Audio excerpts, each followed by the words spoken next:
most of them certainly, I don't blame most of them, the Haitian migrants, who were brought here by unconscionable means. I blame the federal policies that are responsible for what's going on in this city. And that's what we're going to talk about tonight. We're going to talk about it in an unfiltered way. People are angry. Let's acknowledge that. You're not going to deny, you're not going to fix that problem by saying, don't be angry. That doesn't work. You're going to acknowledge the reason why people are angry. Here's some hard facts. Right? This is not narrative. It's not fanning flames. It's fact, okay? Hard facts are, this is a city with twice the poverty level of the national average. This is a city where since 2020, in the last several years, sometimes in the last couple of years, you've had carjackings and car thefts go up by 50%. You've had shoplifting go up by 100%. You have seen a rise in communicable diseases. Those are real, those are facts, they're not deniable. Go up by 50%. The traffic-related incidents, those aren't quantifiable. Maybe I don't have the facts on that, but undoubtedly there have been some wounds in this community dating back to last year. And out of respect to the family, I'm not going to go into the details of it, but I know this community has been through a lot. And so we're not going to sweep that under the rug. But the question is, how do we channel that anger to actually do what's right, both for Springfield and for this country? So I have a bias. I'll put it on the table at the beginning. And I shared this with the Haitian groups I met with earlier today, too. We got to ask the question of what is the right legal immigration policy to this country. I'm dead set against illegal immigration. If your first act of entering this country breaks the law, you should not be able to enter this country, okay? That's not debatable. Yeah. I say that as the kid of legal immigrants to this country. My parents came to Cincinnati 40-some-odd years ago, legally, the right way, through the front door. Your first act of entering break the law. And so if we've had the largest influx of illegal immigrants in American history, that stands to reason we should have the largest mass deportation of immigrants in American history, because that's what it means to stand for the rule of law. And that's not racist or xenophobic. That's what it means to stand for the rule of law in the United States of America. The issue in this community, I will admit, is a little tougher than that, right? Because many of the people who are breaking the law at the southern border, I mean, they're bringing in or snuck in by cartels, illegally hiding from the system. Many of the Haitians, most of the Haitians who are here, at least our own government told them that they're actually allowed to be here. And I blame the government for that. But that's a separate issue of legal immigration. What type of legal immigrant do we actually want in this country? That's a harder question.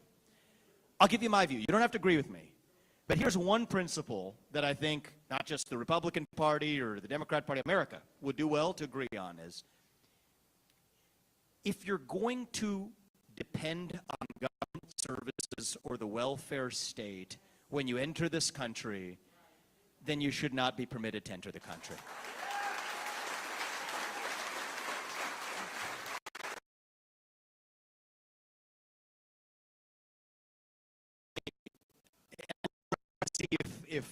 And I totally said it was respect their decision, it was their choice. But I'll tell you something that surprised me, and this is a positive.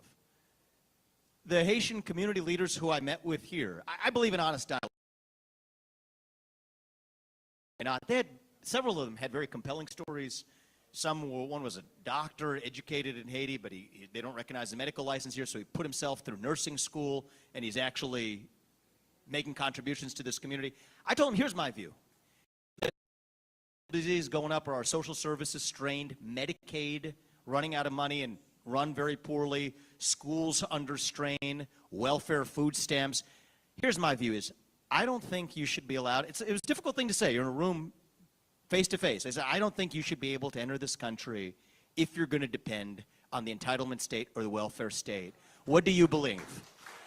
And I'll give credit to actually people in that room, they thought about it.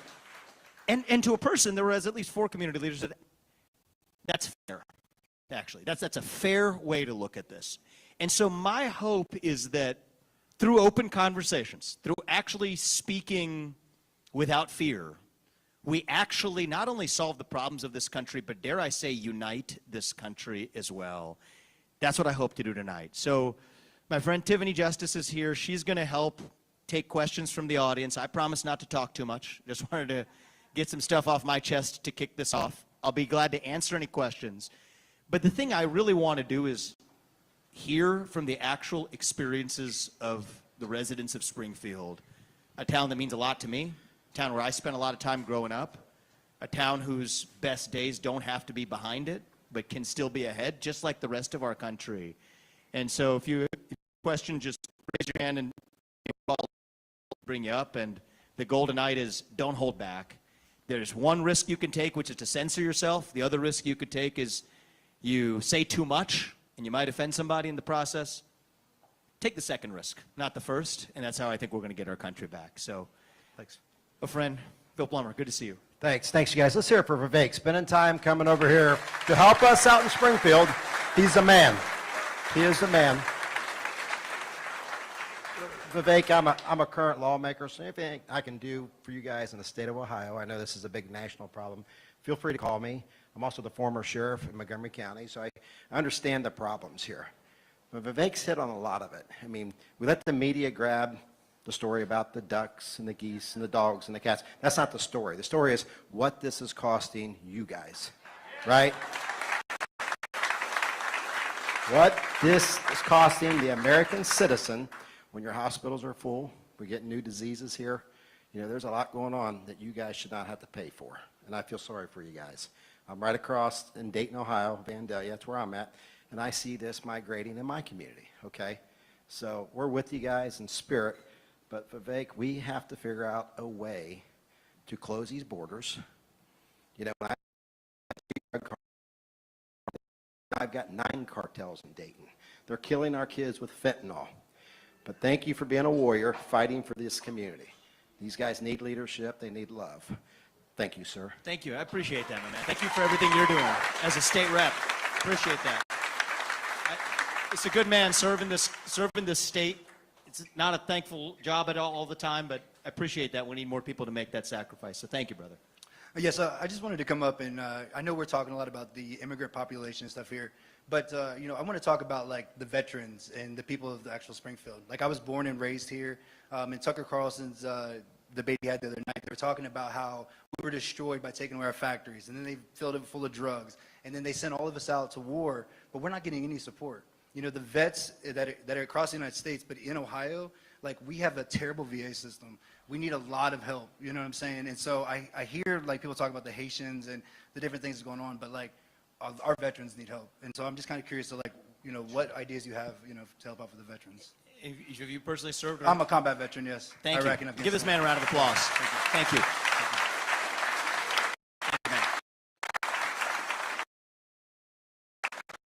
So I think one of the things we need to do in this country is to fix the VA once and for all, to really, you know, to really treat it the way a business treats its shareholders is the way the VA should actually treat its veterans. That's what they really work for. And I personally believe that, see, here's a problem in this country. I'll you know, just give it to you straight. I think the people we elect to run the government are not running the government. Right. The people who are pulling the strings are unelected bureaucrats, both in the public sector and the private sector. And that's happened in the VA. And I've had family members who've worked in the VA. My mom used to work in the VA at University of Cincinnati, outside the University of Cincinnati, the VA there, taking care of patients with PTSD who had served this country as combat veterans as well. My wife worked with the VA system.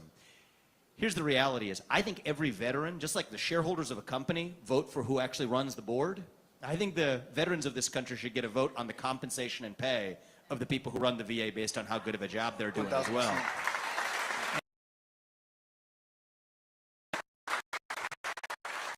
And that bureaucracy, it's not just in the government. So it exists in the, see, the deep state's not just in the government, actually. That's the dirty little secret. It pervades every other sphere of our lives. I wasn't planning to mention this in my introduction, but you brought this up and it relates directly to it, right? So I posted on social media about that. I wanted to be constructive in the community to set a tone where your mayor and other speakers have asked for help. I'm not in office right now, and so I want to think about as a businessman or as somebody who's lived the American dream, how can I help?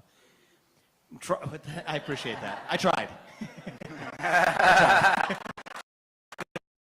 And we didn't get to Ohio. So but But I thinking about, this country's blessed us with so much. We've lived the American dream. I thought, okay, how can we use our resources to do what's right and help the community here? So this is a story about this trip. Just tells you about the power of bureaucracy in America. So we say, okay, maybe it's the hospital that's strained. So I call around city leaders. They say, no, it's not really the hospital. It's primary care that's actually been strained the most.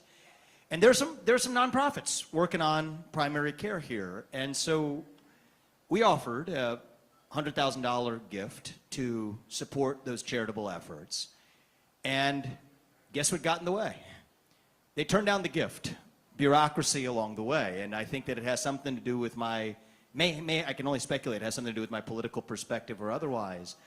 But I think that the reality is we need to put that to one side and say, if we have ways to solve problems, whether it's in the VA, whether it's in the private sector, whether it's in philanthropy, just get the bureaucracy out of the way so that at least in government, the people, and in the private sector too, the people who actually are running the show are people who actually care about solving the problem rather than looking after their own optics or appearances. And if we do that, I think we're going to save the country. So thank you. Why don't you come on up, sir. Thank you.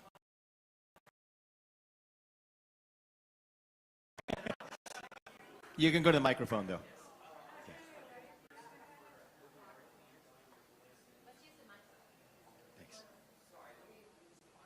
Thanks. There's like 1 million cameras here, so we can get you a video after, too.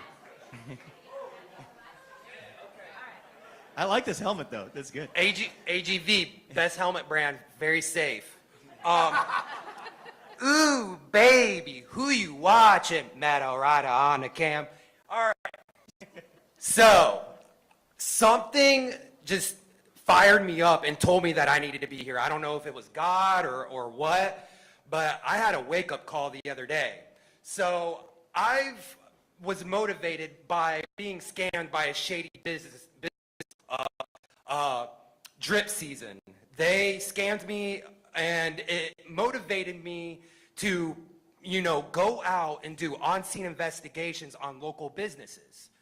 So I've been in these streets working my butt off while working a normal job that I feel like I've been struggling there, and just with all this stuff that's been going on in the community, it just makes it even harder, to where I've been so motivated to pull 60-hour days, 23-hour days out filming, giving back to the community. But I've been going around to local businesses like Game Cycle, Catazero's, Bubby's Chicken and Waffles. Do you have a question? I thought you said I can talk about local. But we've got a lot of questions. I just want to be I'll make it respectful of quick. everybody I'll make here. it quick. Yeah, super quick, and then we'll give some other people So a chance. the commissioner of the city said something that I thought was very inappropriate. To be honest, I don't know if it was a deep fake or not. It's going all over Facebook. I don't really trust Facebook. But she said that she doesn't give a S word about local businesses, and it's been going all around, like it's been super viral, and that put a fire in my butt and made me want to come up here and mention this. I thought that was unprofessional. Sorry. No, you're fine. So you'd like for Vivek to answer that question? Yeah, I mean, Yes.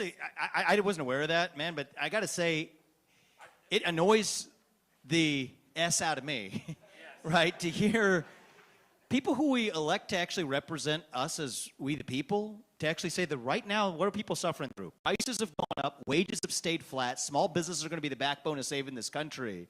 And so I don't know which city official you're talking about, but the reality is, both from city officials, you want to know the only thing I'll give her credit for is effectively the people in the federal government right now, in my opinion, think the same thing. It's just that they're not saying it out loud. So in her case, for saying it out loud, at least I'll give her small partial credit for that. And as a small business owner yourself, if you are, that'd be good.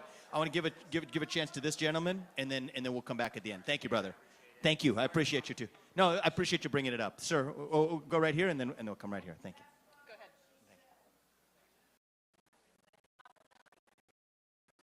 ahead. Springfield's got a lot of great history. I believe it was this very building where Orville and Wilbur Wright came to see their attorney for a patent for the airplane. We have a lot of great history in this town, and I've been a lifelong citizen here, 59 years, and I have my trucks loaded for the last of my things outside. When I was a little kid growing up, I don't want to sound like a speech. I'm going to try to make it as quick as I possibly can. I see these infomercials on television about these little bony Haitian kids with the bloated stomachs and the flies flying all over them, and I would cry myself to sleep growing up. I was traumatized by that. It mortified me. And I was so proud of my family. It's something that nobody in this room knows about, just a little piece of the great history of the city of Springfield. I'm related to all of the well drilling companies in the 1970s, the well drilling companies of Springfield, Clark County. I'm related to all of those people, pretty much.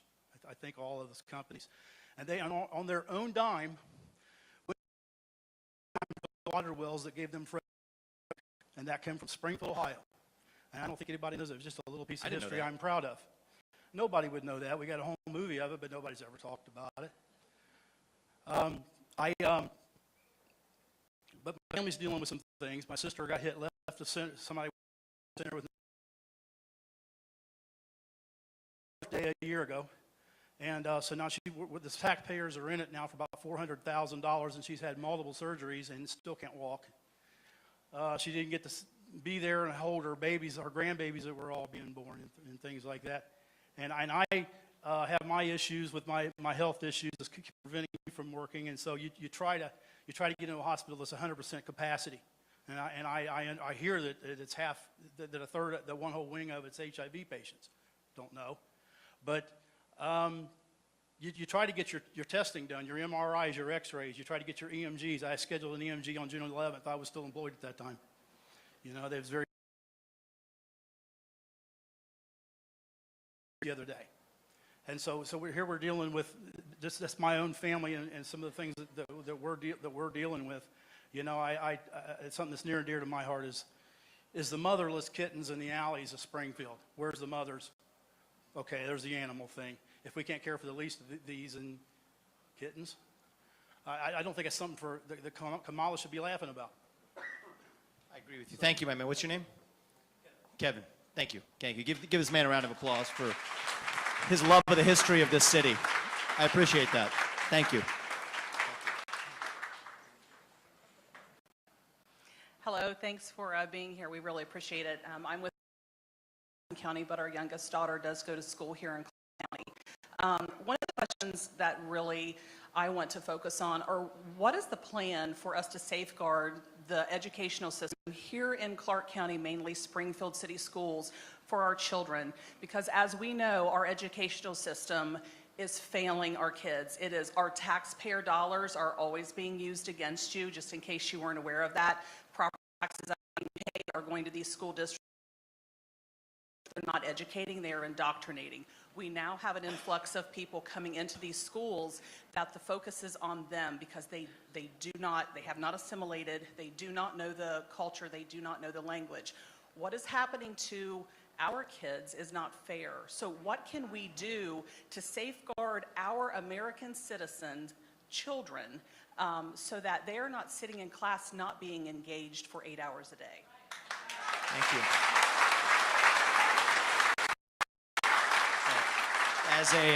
From a dad, thank you for that. I'll give you a couple of pragmatic answers. One is, actually, the schools are strained for dollars. Public schools are. I got a good place to find them, actually. So there's about $80 billion spent by this behemoth thing called the U.S. Department of Education. First step is shut that down and send the money. That would actually work pretty well. The second thing is, so I gave you, and it's one of the things I want to try to develop over today. It's not something I'm preaching at you, but I want to hear from you. Tell me what you think of it. Developing a sensible immigration policy for this country, especially now as it affects our schools.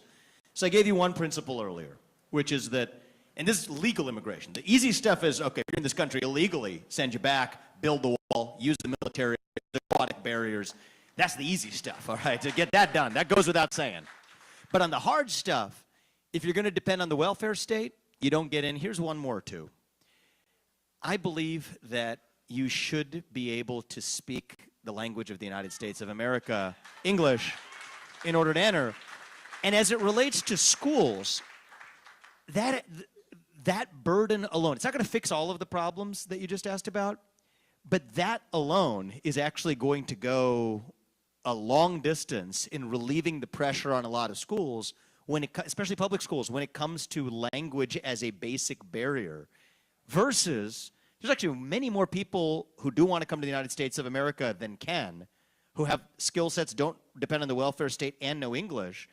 If you're going to pick the limited number, you may as well pick the ones that are most likely to be able to assimilate, most likely to be able to be participants in economic action, and those who are able to actually integrate their kids into the schools. That would be a suggestion I'd offer, and you guys let me know what you think. But thank you very much.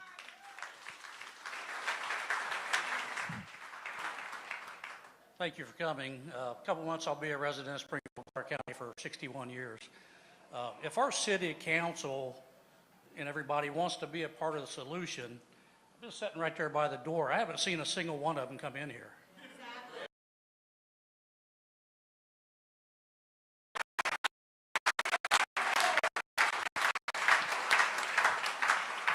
All are welcome.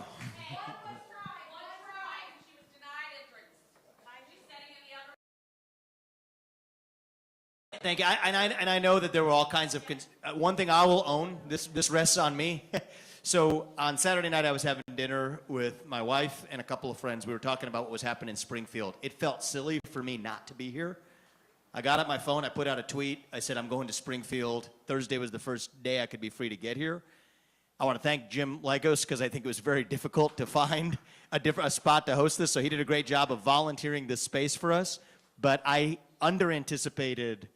There's 2,000 RSVPs, and we only had space for 350 people. So to the extent somebody couldn't get in, 70,000 people, that's not. But regardless, if people couldn't get in, that's on me. I'm Mr. Ramaswamy. Thanks for coming tonight. Definitely appreciate it. I've been a lifelong resident of Springfield for 46 of my 50 years. 4 of those were spent in the U.S. Navy. So I know this city very well. So prior to the arrival of our immigrants, we were suffering from, as many American cities have, and we continue to suffer with the drug epidemic and homelessness, among other issues that's plaguing our city and the country. And now with having an additional 15 to 20,000 new residents in such a brief period, our already burdened sectors of government, private, and public resources are now. I voted for Trump in 2016, 2000, and I will again on November 5th.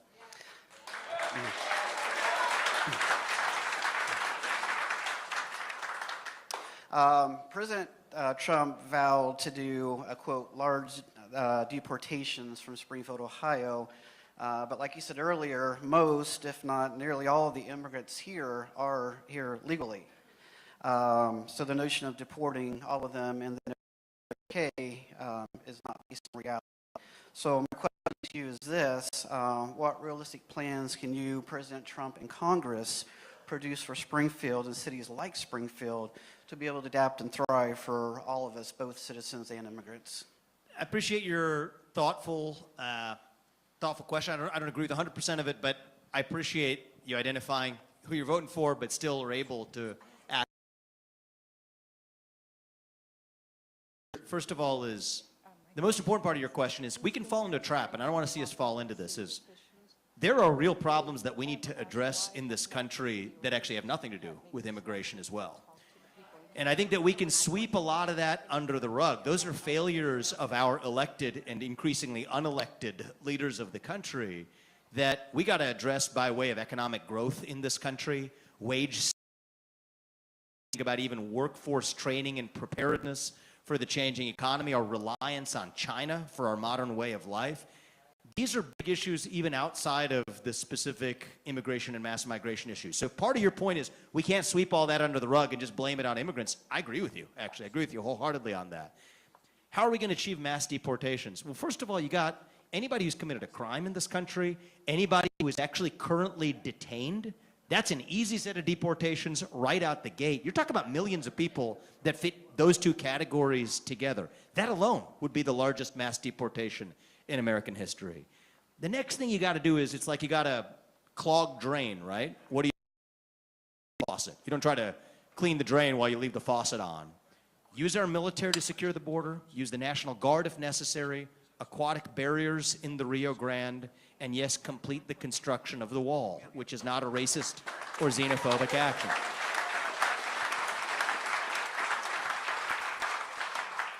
And so the way I think about it is, let's just talk about some principles we can agree on. All right, maybe if I was writing this down, we'll be off the top here.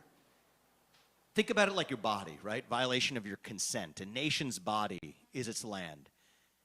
No migration without consent, number one. Number two, consent should only be granted to migrants who benefit the United States of America. And number three is, those who enter without consent shall be removed. And if anybody wants to disagree with me on that, that's fine, we can debate that, but I haven't met an American who actually disagrees with those three principles. So if we all agree on it, the country that put a man on the moon can get this job done. It's just a question of actually having the will to do it. Thank you. Thank you. Hello. I saw an article, I think it was Epic Times, where they were talking about there are 5 companies, workers, because they need the manpower. And I don't know how many of you know, I found this out accidentally. There is a massive, massive Amazon fulfillment center being built down, I think, at the south end of South Charleston. I'm sure a lot of these people are being brought in for that. Need these people. Why are they not paying their way to get them here and house them? Especially Bezos, he's got plenty of money. If he needs those people, we've got some greedy landlords putting out long-term renters who are going to, a lot of them end up on the streets. They're getting rich, 20 migrants in a house.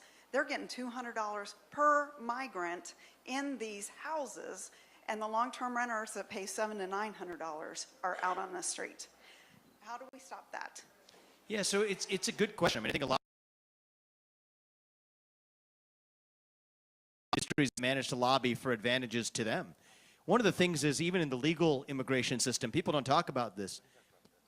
Even actually the immigrants who are left holding the bag. So the H-1B system, for example, you can't even switch companies. You're attached to just the company that brought you. You know who lobbied for that? The very companies who got the advantage from the law in the first place. So I think this is one of those cases where, and here, I've heard tales of the ways in which these companies are actually subsidized particularly. I want to get to the bottom of those facts. But if we end lobbying in the federal government, I think that actually solves half of this problem. To say if you've served in Congress or served in the Senate or served as a bureaucrat, for at least 10 years you can't lobby that same government, half of this melts away right there. And so government's actually responsive to the people of this country again. Thank you for that question. I appreciate it. Thank you. You can stand here so I can face these people too. That sounds good. Otherwise I got my back to them the whole time.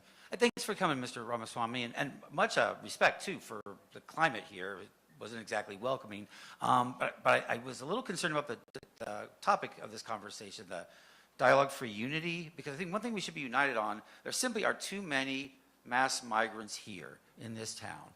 And they're too richly subsidized. It's pushing people out of their homes. It's pushing people out of jobs. I know there's employers that say they need the employees. Amazon's just fired hundreds of people to replace them with migrant workers. So we need less migrants in this town. We can't absorb them. We need to take some of that money that's being given to them and give that to people in the community who've been harmed by this. Maybe give some money, maybe give some... Let him finish. Yep. Yeah, and maybe give some money to local businesses so that they can upgrade their equipment rather than hire low-wage, no-skilled migrants. Let's upgrade their equipment. Maybe give some grants to the tech schools so that we have kids qualified to run modern equipment. So let me ask you a question, because I said my objective here is also to inform my own views, not reading what I need in the newspaper, but hearing from our fellow citizens. What do you believe should be the criteria for the kinds of immigrants or migrants that Springfield should want to keep versus the criteria for Springfield to want to expel, or not allow in the future?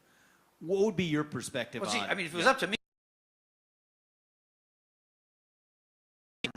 you know, some people are getting rich off of it, but it's harmed the rest of us. If there are people who are working and these are honest jobs, fine. If they're here, just again, they're taking up Social Security. 20,000 people here, and from our state our former state senator said that they were getting an average of $600 to $1,600 a month in Social Security. So to say it's an average of 1,000 and say there's truly $20 million a month being spent in one county just to subsidize these people, and that's driving other people out of their homes.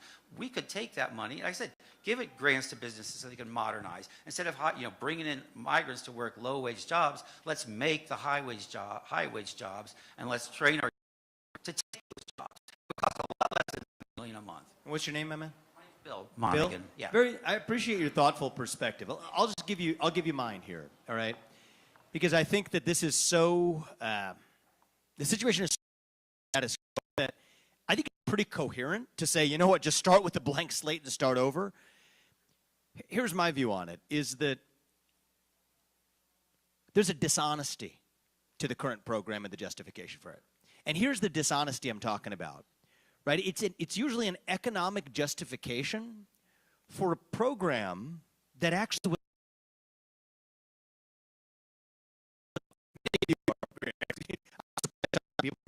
how knowledgeable people are on the actual legal details even. But the program I'm talking about is Temporary Protected Status, TPS, okay? It was designed as a humanitarian program, earthquake in Haiti in 2010.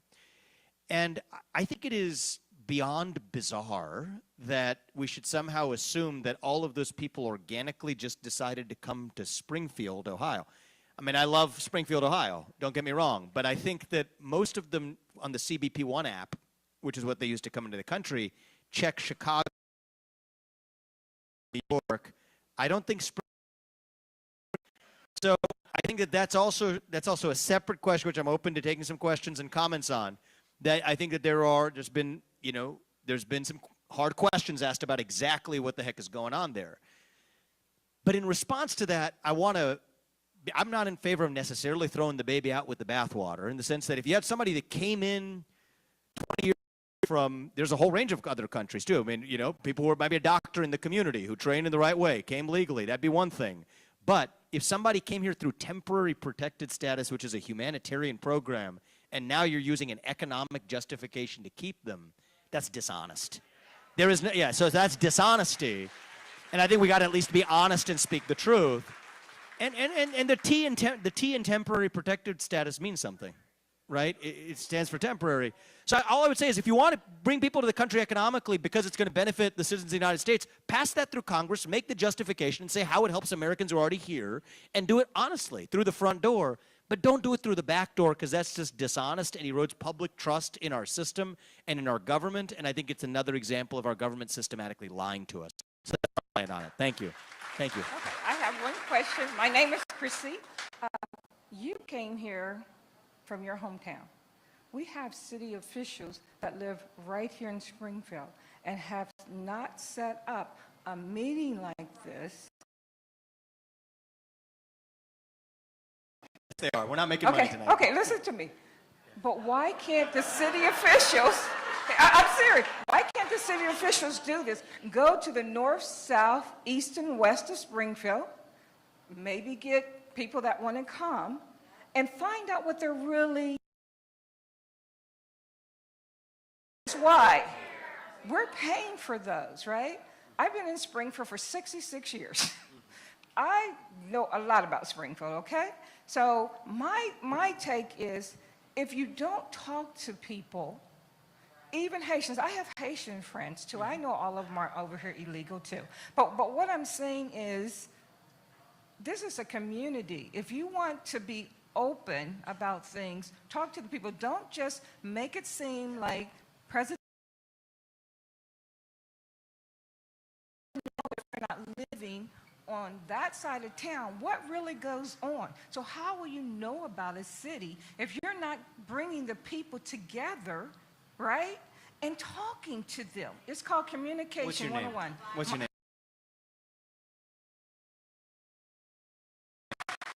So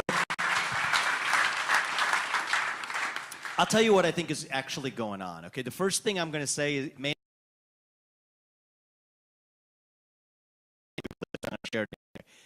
actually, before I came here, I was in City Hall. I met with a number of the city officials. I invited them to be here tonight, actually. I thought it'd be productive, because I don't have the power other than through philanthropy or through public advocacy to change something here. And we'll try to use the power of, my platform voice to cause positive change here. But I invited them to be here because I know many of you may feel like your leadership doesn't care. I met with them. I don't think that's true. I think I sat there for an hour with them after we met with the Haitian group. I think they actually really do care, at least the subset I met with. And I know that's not a popular view maybe in this room. But I will tell you what I do see happening in the country.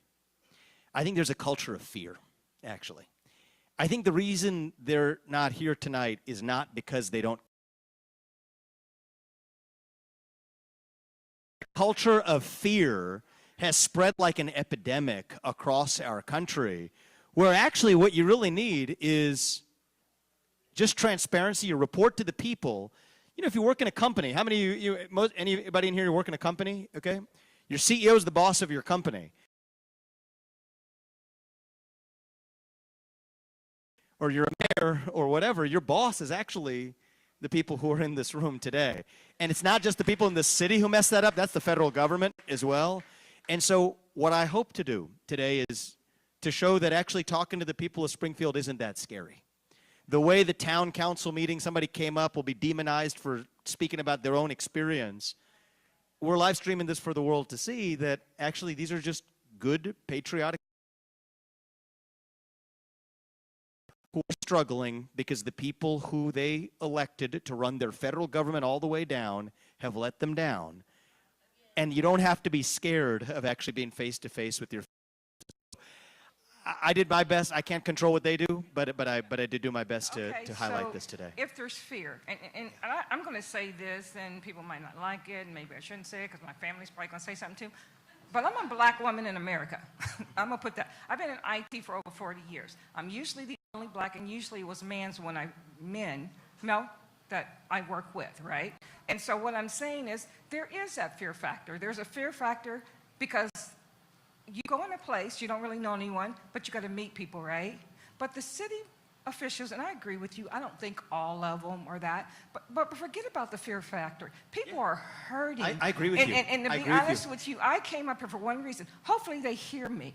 I live all over Springfield. I've been living in different parts of Springfield, okay, and I'm 66. But what I'm saying is people were afraid of me. The workers that I work were afraid of me because I was different, and they would tell me that after they became friends. I don't want to hear this fear factor, right? People are hurting.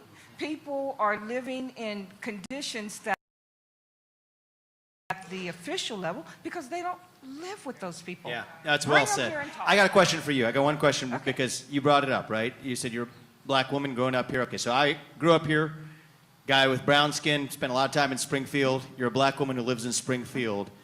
So that the rest of the country can hear you, is Springfield a racist city? To be honest with you, there are people there, but after they get to know you, that's gone. Yeah, I live where there wasn't a lot of blacks over there, right? And we were only 30 years. We built our house. My husband and I, we've been together for 51 years, married for 46. People were afraid when we moved in the neighborhood, okay? Okay? All my kids, 3 with masters, or 2 with masters, bachelors and everything, but they had around and had parties and talked. The kids played with each other. Kids don't have fear. It's the adults that have fear. Exactly. So that's what I would say. If I would say anything, do a big thing. We got the fairground, we got Snyder Park, we got the reservoir. Bring everybody together, and I guarantee you Haitians would come, but then you talk with them. Listen, you're going to have bad in every race. Forget it. Let's be real, right? There's not one that doesn't have a nut in the tree someplace, and that's just the truth.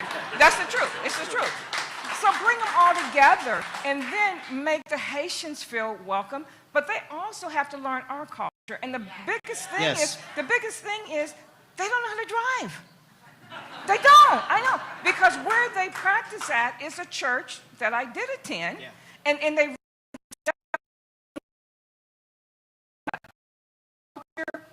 where they came from is not our culture, and our culture is not there. We have to learn. If everybody's so fearful, just leave Springfield and put somebody that's not fearful. That's what I would say. Thank you. I appreciate that. Love that. So am I allowed to move around a little bit with the microphone? What's that? Am I allowed to move around a little Yeah, bit yeah, with the absolutely. microphone? That I've way been we bringing can everybody here. I'm going to start coming around a little bit. Yeah, we'll if go that's to this okay. side over here. Yep. What's up? You look really good in person, by the way, too, man. My name is Brock, and I've lived in Springfield 28 years, all my life, pretty much. This is in this community has spiked. It's really, really bad. I'm half black, I'm half Hungarian, I'm half black, half white, whatever you want to say. I've become a target of the hate. I can probably count on my hand, both hands, how many times a racial slur has been said my whole life. I've been called the N-word. Just people who group me. It happens. Even though my skin may be lighter, I think people just group us together. There's horror stories of people who are darker skinned that have been chased down by people who are white, saying, get out of this country, friends of mine, friends of friends, and say, like, get out of here, you're Haitian, we don't want you here, even with the 6-month-old baby at a grocery store. So regardless, I find it shameful and I find it inappropriate, whether I'm Haitian or American. What would you say to my fellow people here in the community in regards to this rhetoric? I don't think it can be tolerated. Tell me? Brock. Yeah. All right, so this is a serious question. I want to take a minute to address this. I can speak some truth here. I'm in the camp of long-standing believing that the United States of America is not a racist country.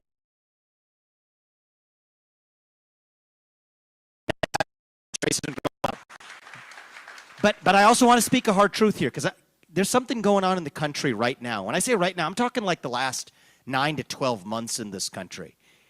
There is a weird uptick in racial tension in this country that did not exist in the 30 years that I grew up right here in Southwest Ohio. And I'll tell you what's going on, because this gets to the essence of what's going on in this country and bothers me. Take the immigration issue. You take 20,000 people who are unprepared to integrate into a community, dump them into a city of 50,000, you're going to get a reactionary response. Then you demonize the people who have the reactionary response, who say, oh, you're blaming me. They're going to have ill will, in this case, towards the Haitian community. On the racial point, let me mention this too, because I see this happening. There's no better way to create racism in America, anywhere, than to take something else away from someone's family because of their skin color. So whether it's a seat in college, or whether it's a job, or now even forms of federal aid under the likes of Gavin Newsom or Kamala Harris, say that you only get certain forms of aid. If you're a racial minority, Hispanic, that actually creates more racial animus in response. And so this is what I think many people on the right sometimes miss, which is that are they racist against whites or Asians? They are, but actually it's not just that it's racist against whites and racist against Asians. It is literally fueling a new wave of anti-black racism in the country that otherwise would not have existed if it weren't for those woke anti-racist policies in the first place. It is divide and conquer. It's the media. The media. And so here's what's happening. It's like the final embers of racism were burning out in America. And then they're throwing kerosene on it all over again. It is a divide and conquer strategy. They want to divide us on ourselves. And you know who it's up to make sure they can't get away with that? It's up to us. It's up to we the people to say hell no to that vision. You will sell us this myth that we're divided. You're going to try to pit us against each other. But you know what? We the people who are citizens of the United States of America are the people who we actually elect a government to represent. And all of us are American regardless of our race. Great again. Thank you, man. I appreciate it. Thank you, bro. Okay. Well, yeah. Thank you. Hi. Thank you. Hi. So I have a young daughter. I have 2 daughters, actually. Sure. And one of my daughter is younger. So I want to talk about the crime a little bit. So she's been followed around Walmart. She's been stalked. She ran to her car, threw her stuff down, ran to her car. She was chased. Okay? They were immigrants. She was chased by a man with a machete on her way to work. Called the police. She told them what had happened and wanted to file a report. 2 hours later, the police. So that's how you know there's no crime in Springfield, because no one's reporting it. That was your daughter. And do you, I mean, I guess, does she have any sense for whether those were illegal into the country? I bet she probably wasn't conversing with them while they're chasing her with a machete, but okay, readily identified. See, here's the thing, and it's uncomfortable to say this, but it's true. If your first act of entering the country breaks the law, then you're more likely to break the law when you're already here, right? And this is, I don't like just talking about the easy issues. Let's talk about the hard issues. I mean, they hit President Trump a lot for the so-called, the one they really tried to nail him for was the family separation policy, right? Right. Anybody in this room know how many mothers in the United States of America are in prison right now? It's about 350,000, actually. And yes, I have a book coming out next week, and I've got a Fox Nation special coming out next week. It's called Truths. A lot of these hard truths. That's one of the truths. It's a hard truth. It's about 350,000 mothers who are in prison. You know who we don't make them take with them? We don't make them take their kids. Their children. Right? Yeah, they're all left And we alone. say that, that's a difficult situation, but you deal with it in a different way. And so I think we have to restore in this town alone, double the number of shoplifting crimes in the last 2 years. 2 years is not a long time for shoplifting rates to double. Auto thefts are up by over 50% in that same time frame. And as you said, based on your daughter's story, that's against the backdrop of many of them likely even going unreported. We got to restore that culture of the rule of law, but part of the reason we're seeing this too is that many illegal immigrants into this country, many other criminals in this country, when they see the top law enforcement agencies in the United States of America themselves not following the law, then they raise the question, well, I have to follow the law anyway. So top to bottom and bottom to top, we have to restore the rule of law in the United States. It's who we are, and that's how we save this country. So I appreciate that. I'm glad your daughter's safe. Thank you for sharing the story. Appreciate it. Tell her to stay safe too. Thank you. My question is, when the illegal immigrants are coming into not only Springfield, but throughout the country, and they get their benefits, and they check a box to register to vote, that's a very big concern. What's your thinking about illegals voting? Yeah, I'm against it. That's sort of where I land on that question. I actually, I spoke to President Trump earlier today, and one of the things that makes a lot of sense is,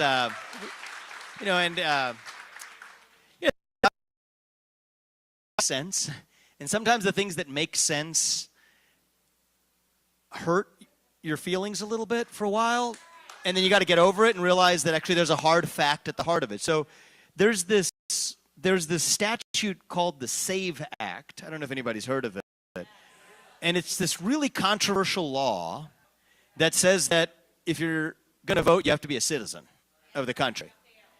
And you know what? For some reason, we just can't get that through. And actually, it's not just Democrats. I think that they have a lot of Republican reluctance around this too, which is strange to me. I think that the reality is, if we can't agree that the people who vote in the United States of America ought to actually be citizens of this country, then I think we're done, actually. But here's why I don't think we're done, actually, because most people in this country, at the level of citizens, we the people actually agree on that. It's the managerial class, and in some ways, the bizarrely behaving elected leaders of this country that are actually betraying we the people. Now, on this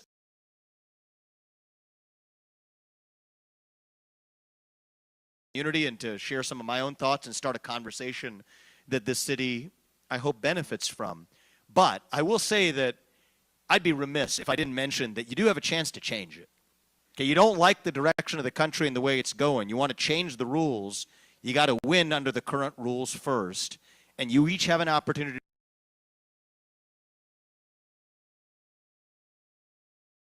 And I promise you, Donald Trump's going to do his, I'm going to do mine, and that's how we're going to have to say. Donald, we met. I would say Springfield resident for 50 years. Out of those 10 years, I was in California. I was homeless for 4 years in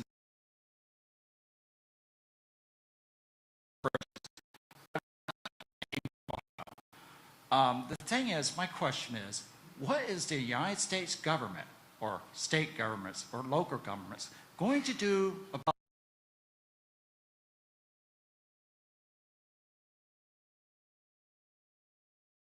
than they care about the homeless in our country.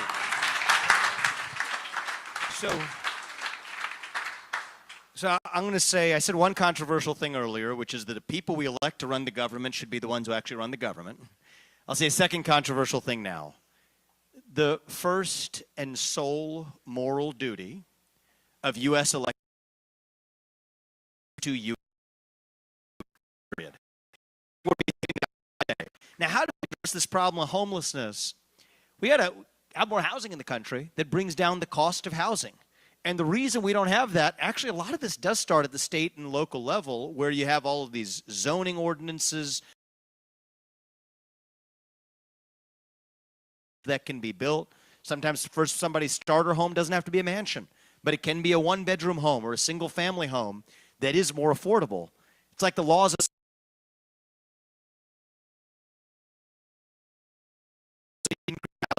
in the country. And I know it takes a lot of guts, man, to say that, to share that background of yours coming from California to here.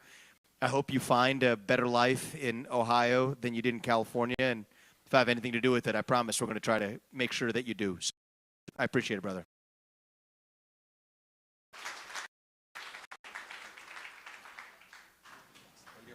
It's good to meet you, man. Yes, sir. So my question is, I'll make it short and sweet. I've been here for 35 years here in Springfield, Ohio. As you guys, I'm a full-blown Trump supporter. I'm a full believer that he's the man that's going to save us. Do you currently think right now that the current administration is the reason we're having all this trouble currently here in Springfield, Ohio? I do, actually. I really do. And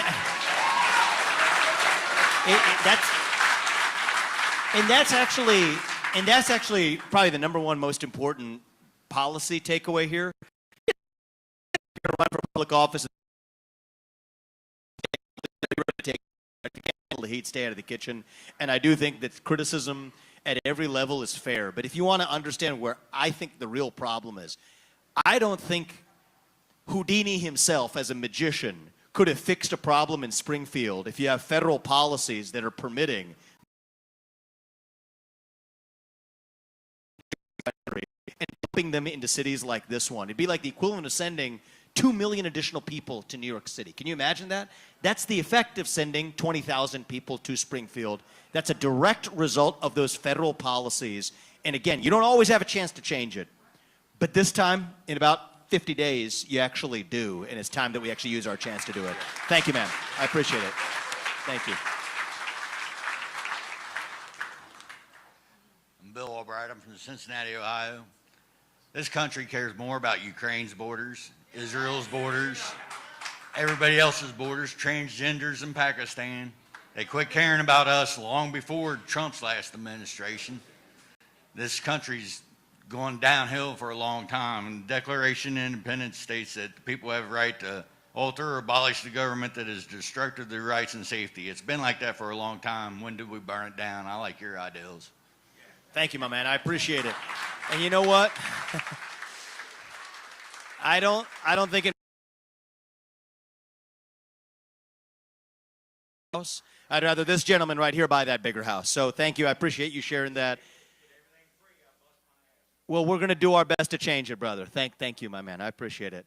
Thank you for. And you know what? Shut it down is the way I say it in terms of a lot of these regulatory, in the regulatory state and the federal government. The right answer is we're never going to actually reform that beast. Some Republicans get there and reform it around the edges and cut off one head of an 8-headed hydra. It grows right back. You want to actually fix this, you get in there and you go from one agency to another. Millions of federal bureaucrats haven't earned an honest dollar in the private sector. Go in there and actually shut it down.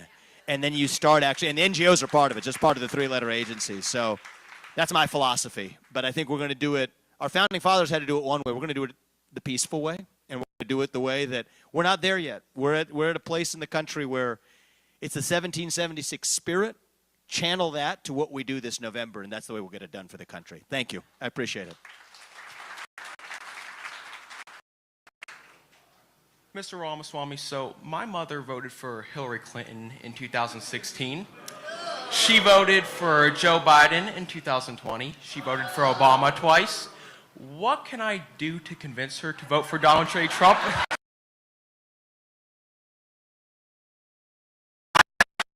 As an American, how can I convince her to make sure I have a future I can look forward to and not make that mistake again? How old are you, man? I am 19 years old. He's 19 years old. Love this guy.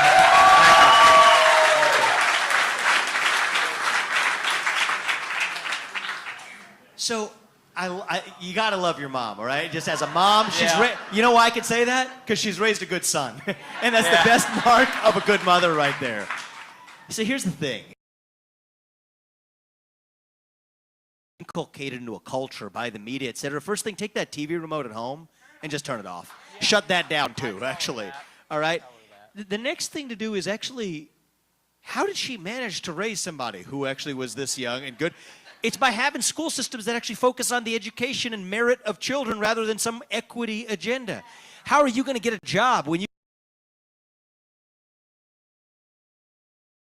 lay it out for her? On Kamala Harris, she wants taxes on unrealized capital gains, tank the economy, shut down drilling, increase gas costs, and actually shut down the economy. Tell her this. I think it might be the most convincing thing because nothing overrides the parental instinct. You're going to actually live a better life, you personally, and make more money after you get out of high school or after you get out of college if Donald Trump's in the White House rather than Kamala Harris. And I think that's going to convince your mom to bring her along. So tell her to try it. And the last thing I'll say is, you tried it the other way. You said Obama twice, Hillary, Joe Biden. You tried it the other way 4 times, and here's where we are. What's the harm in trying the other way 1 time and see how it turns out this time? So that's what I would say.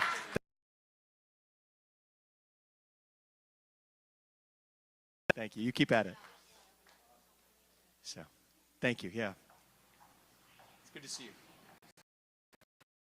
It's good to be here. I'm on my X.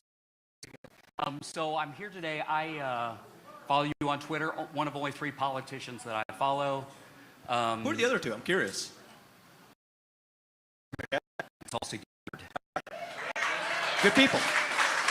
Anyway, I'm probably gotten in trouble now. Anyway, not in my book, yeah. So your initial tweet on Saturday, first thing it's kind of 2 things. Number 1, the first thing that you said is you want to come and help, and I appreciate that. And you said you want to bring a contribution, to a nonprofit. And you answered part of that earlier, but it seems that money is still supports this community. Yes, 100%. As long as it supports this community, I absolutely. I work for a nonprofit in Springfield. It's a faith-based nonprofit. We have 26 ministry partners doing incredible work in our city. We have multiple multiple partners that are community partners. We work with our local schools. We work with our health department to try to tackle some of the biggest problems in our community. And this is the respect and honor. You come up next. You come up next. This is the respect and honor that you ask. Because we have started we asked our business and government, what is the biggest problems in Springfield right now with the Haitians? And they said, well, we need driving school and we need them to learn English because 80% of our population cannot speak to 20% of our population. And we said, okay, we've already proven that we can solve problems in our schools by connecting churches to schools and meeting 300. Wow, facts. I'm sorry, there's facts. That's okay. Literally. We'll give him his turn and. No, we'll literally. We'll just one. This is my minute. We'll give you the turn. We'll give you the mic. Jiminy Christmas. You get to finish, sir. You get to finish, sir, and then we're going to give her a chance. Thank you. So here is. And you get to speak next. The problem. Thank you. I actually have facts. We've given away $300,000 from the faith community to solve families' problems in our city schools. It's an incredible program. It's nationwide. Here nationwide, we are doing really good work in Clark County with that. But the needs are vast because of the overwhelming. So, may I just say one thing? Because I'm happy to commit to this. I will look at and learn more about the work, and I will say something. I know it feels like we have a disagreement. We're going to give this. woman a chance just to speak right after. But here's one thing I will say is, irrespective of this specific exchange, I think actually the faith in our country thing to reunite it, much I stand for. And in terms of the impact that I want to have, one of the things I've made, you make mistakes as philanthropist, you think you're having an impact, you give money, and then it doesn't actually have an impact on the cause you thought it was given to. I want to make sure that we're helping this community, and I promise you that I will take an honest and earnest look at whatever you're working on, okay? I appreciate that. Thank you. I'm going to give this woman a chance to speak, and then we'll move on. But I need to respond to what she said. Give her a chance to speak. So being doxxed and having all of your private information on public. So, that's what they're doing to us. so, sir, I want to be have a seat and her speak as well. Yes, no, go and ahead. I think. We said two rules tonight: honesty and respect. Right. So we're going to follow both of them, okay? I think that we've had a lot of in the Springfield community, Catholic, Christian organizations that have they've contributed to bringing to, we can't 3,000-4,000 people. We're not unwelcoming to that effect. But 20,000, when does it stop? And we've had a lot of outside with religious organizations, some cults, who have brought in and who have benefited, whether it's a financial benefit, if it's an ego, from their ego to benefit to virtue signal that they're good people, and they have done a disservice. They have done a disservice to our community. And again, I'll get up to 5,000, 15 or 20. And I want to say to the Haitian community that I'm not mad at the Haitian community. I get it. I would have ran here. If we were in their shoes, we'd have done the same thing. Absolutely, absolutely. And I'm not an unkind person.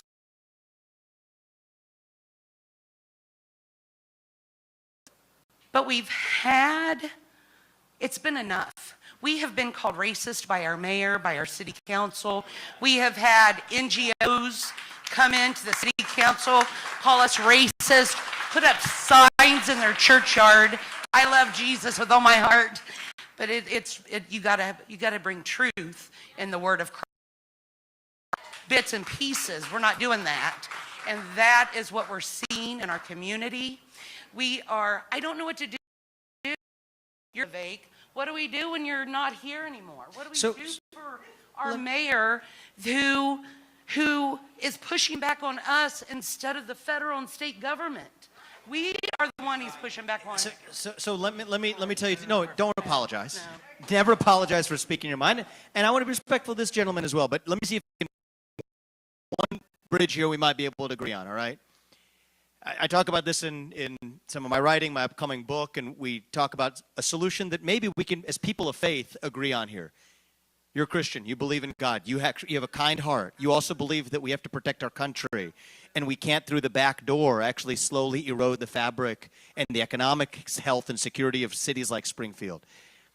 For those who have a charitable mindset, those who have compassion for kids who are born in the third world or in nations like Haiti, there is an option that we actually don't talk enough about. Consider adoption, actually. Consider, you adopted. Okay, I didn't know, we've never met, I promise. But yeah, I no, I did. Everybody else, but I know that. You've adopted. I sure did. So I think that our country, if you want to actually exercise charitable instincts, America First applies to the government, but if you in your life actually want to alleviate human suffering, that's one of the most beautiful things. Adopting a child, especially children, bringing them up in a household as Americans, in that case, is a great way to do it. America also has a great tradition of philanthropy. We're one of the most philanthropic nations in the history of Earth, actually.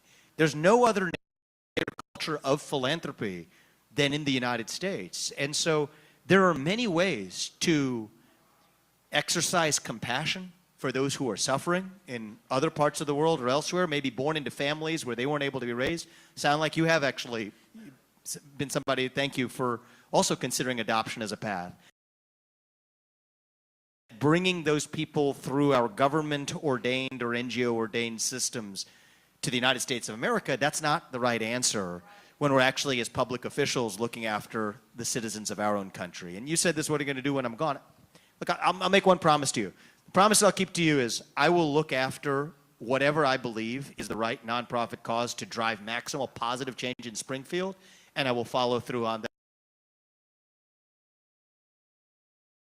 Commitment to you is, I don't know what comes next for me after this next 50 days. We got a goal.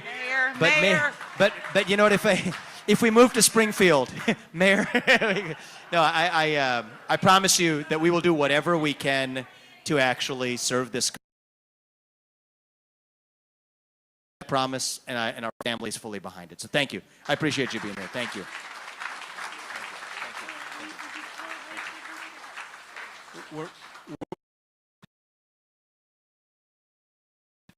How you doing, sir? Hey. I'm a journalist. I'm from Oregon. I've been here just to cover the events. And so people can hear you, maybe just... I have to say that the people of Springfield have been awesome.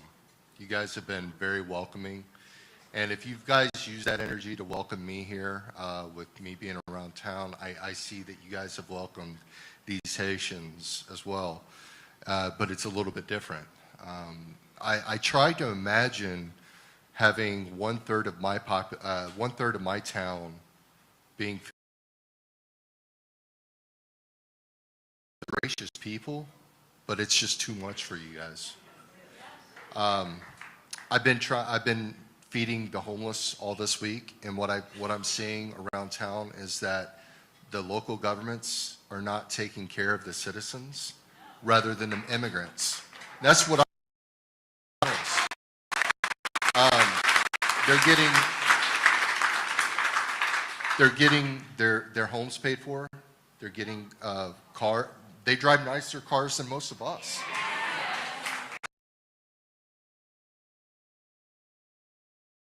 But I see that a lot. I'm talking a lot. I've interviewed so many people. A lot of citizens here in Springfield feel completely 100%. And I'm going to wrap it up. One question to you: are you going to run for governor of Ohio? And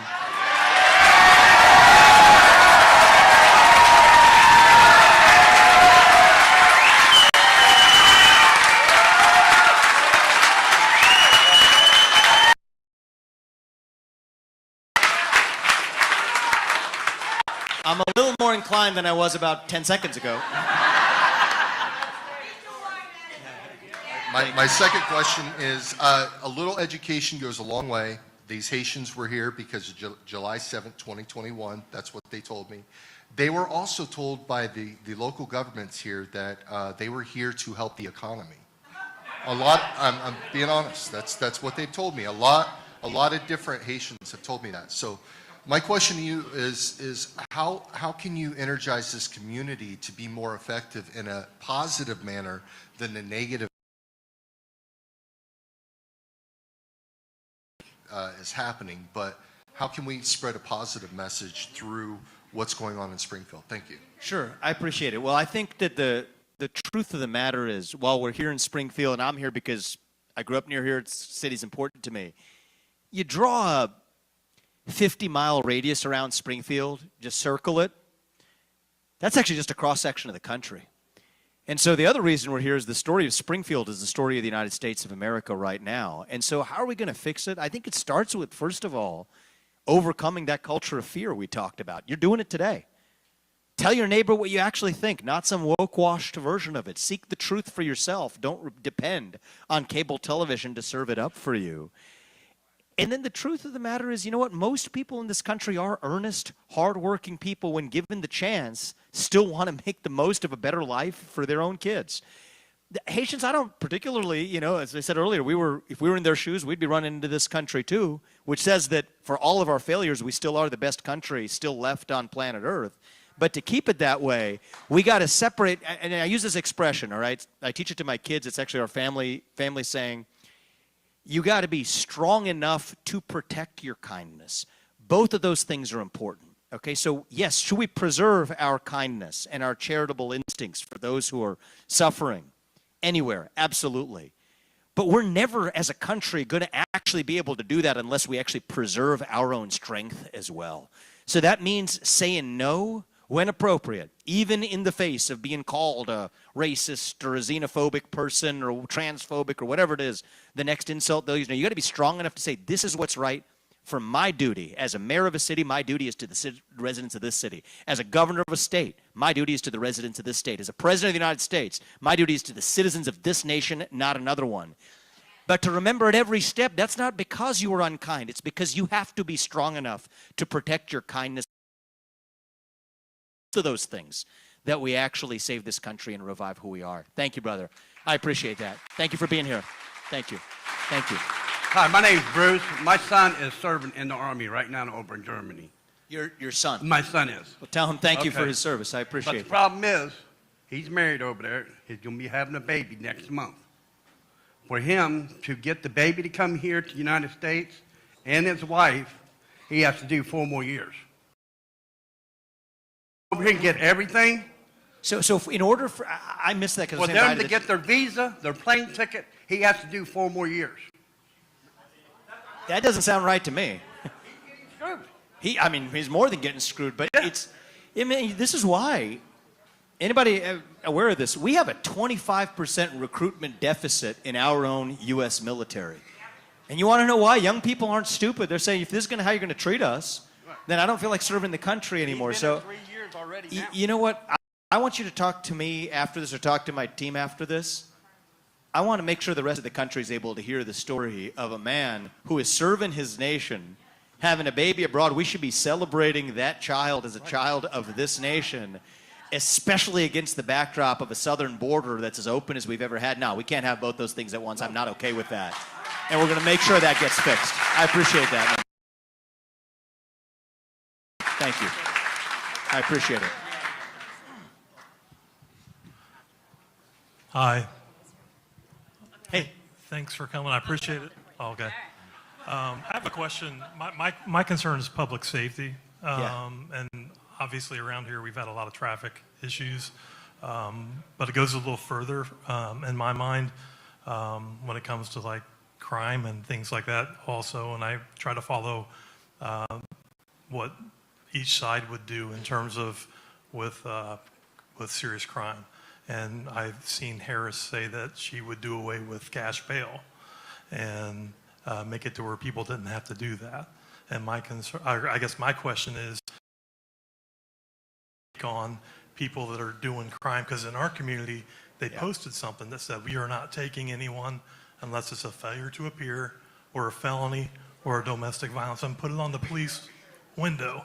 So the message that the people get is, you can go out and do anything, and that puts our law enforcement and our community in a bad way. So what's the solution? Well, first thing I want to do is also recognize the fact that we're able to have this discussion here is in part possible because we got law enforcement here in Springfield today. We're protecting us. A couple of you in the back. So thank you for your service to this community. And I think part of the problem in this country is that we have handcuffed do their jobs. We got it backwards. So here's what's going on in the country. Is at the federal level, federal law enforcement, the FBI, the ATF, you name it, go straight down the list of the 3-letter agencies. They're making up crimes that don't exist versus their political opponents. Donald Trump's at the top of that list, in my opinion. But at the same time, you got political belief. We used in this country, it's existed. The FBI has discriminated based on race in our national history. Today, there's discrimination based on political belief.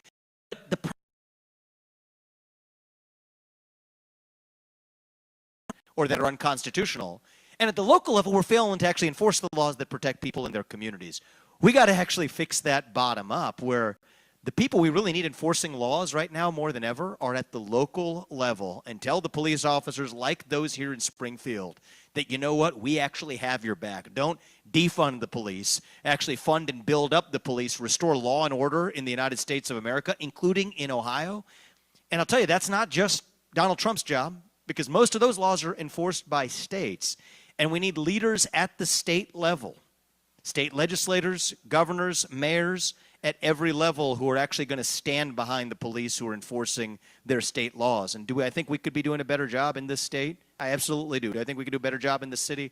I absolutely do. I think we do. But it's going to take a culture of leaders who actually tell the police officers like those in this room, we've got your back. So I appreciate that. Thank you very much. Vivek, we've got 5 more minutes, so we're going to do 2 more questions, okay? We're wrapping up. Okay. Good. I'm going to hold the microphone for you. Hi, Vivek. Thank you for coming, but I'm kind of sorry you had to come because there is a reason why you're here, and that is because our local government failed to listen to us. We have been going to, I got this, guys. Remember August. I like your shirt. Remember that? So we have been pleading our case for well over a year, and every time a citizen brings a concern to the city government, they only get 3 minutes, and they're always then painted with a broad brush that your comment is racist. When in fact, if you listen to the underlying concerns that they have, they are based on a socioeconomic and a social-cultural basis.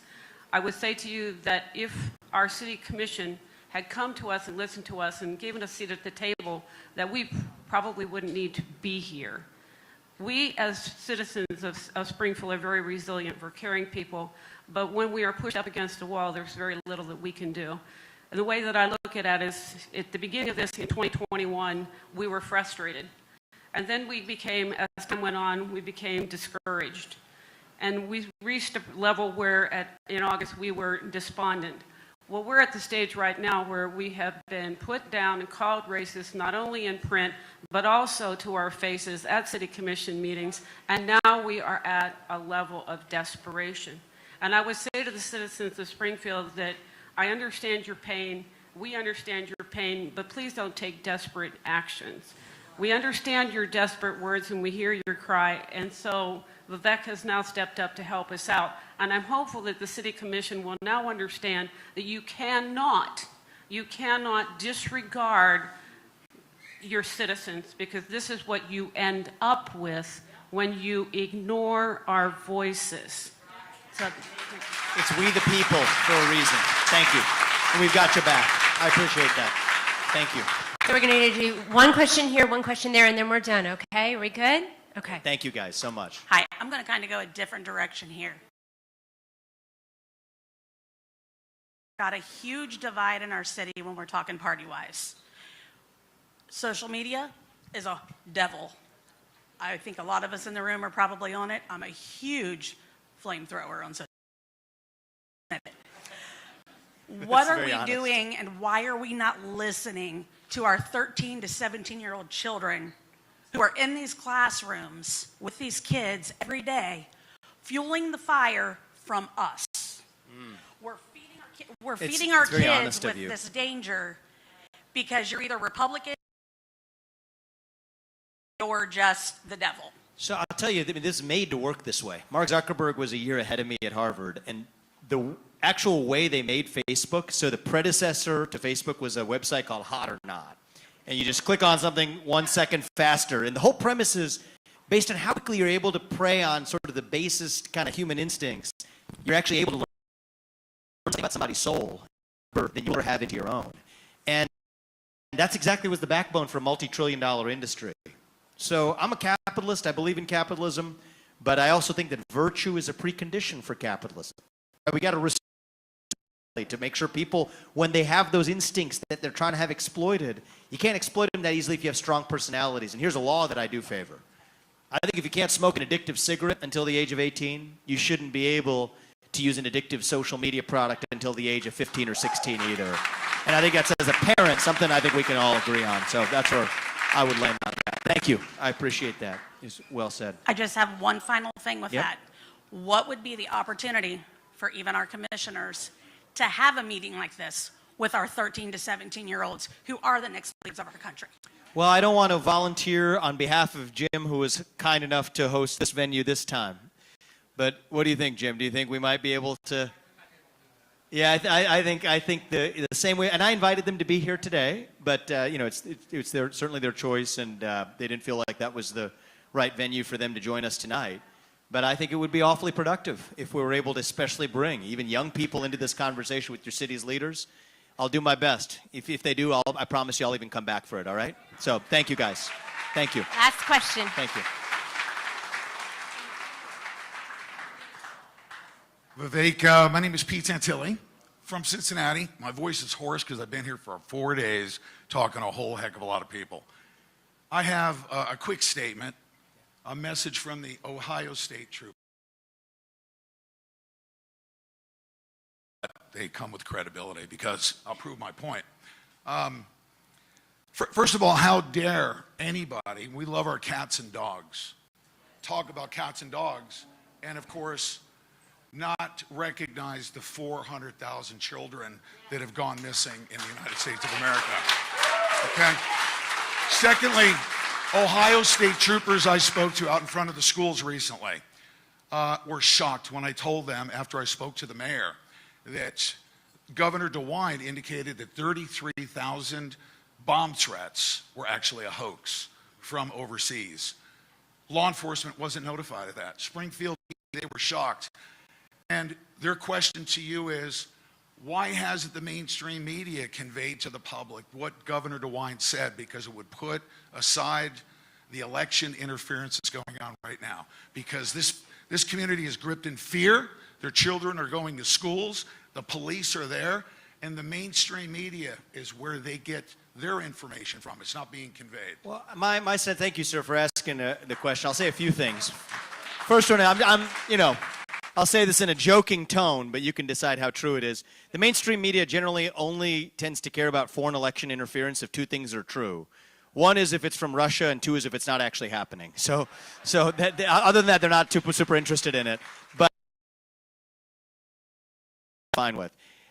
On the question about, because I'm glad we would have been incomplete this evening not to hit this issue of human trafficking and child trafficking in the United States of America. And I still have unanswered questions leaving here tonight, how much of a human trafficking concern we ought to be talking about even in places closer to home right here in Ohio and in Springfield. One of the things I found, so I left the presidential campaign, as you said earlier, I tried, but one of the things I've also found is you can change a country in a lot of ways, and not all of it's through politics. And this is something that I would invite all of you to consider as well.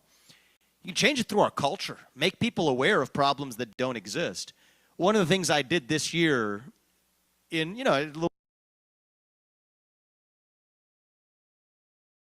it's called City of Dreams. It's actually about child labor trafficking into the United States. And I encourage you to watch. It's not a financial venture for me. I don't make money off of it, but I wanted to inform people of the actual scourge of human trafficking. It's related to this immigration issue and the failed border policies. This is a story of one boy who actually fought back. I have tried to I wrote a book. It's coming out next week. I have a special with Fox Nation, a series that's launching next week. Both are called Truths.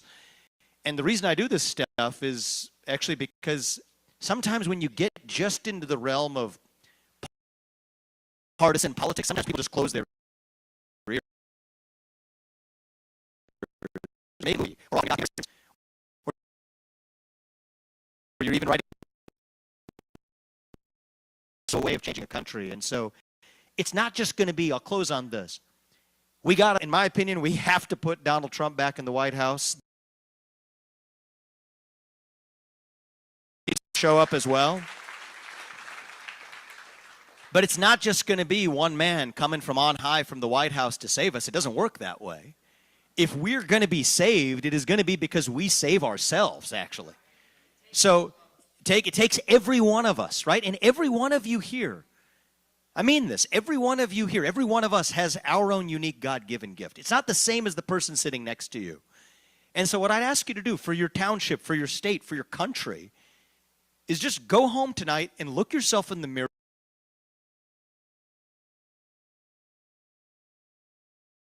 Has God given you? How are you going to use that in the short time that we have left to actually save our country? And if you all do it, it's not all going to be through politics. If you all do it, I promise you, we don't have to be this nation in decline anymore. We don't have to be ancient Rome. Springfield doesn't have to be going in the direction that it's gone. I truly believe that our best days as a country can still be ahead of us. Not in some fake politician way, in a true way. Our country's best days can be ahead of us. And so this time around, just want to go back to the Springfield I knew when I came here in the 1990s and 2000s growing up. We want a country greater than the one we grew up in. We want to make America greater than it has ever been. And it's going to be through conversations and honesty and courage, like so many of you have shown tonight, that we're actually going to do it. May our best days be ahead, guys. Thank you for coming out tonight. God bless you. May God bless Springfield and our state of Ohio.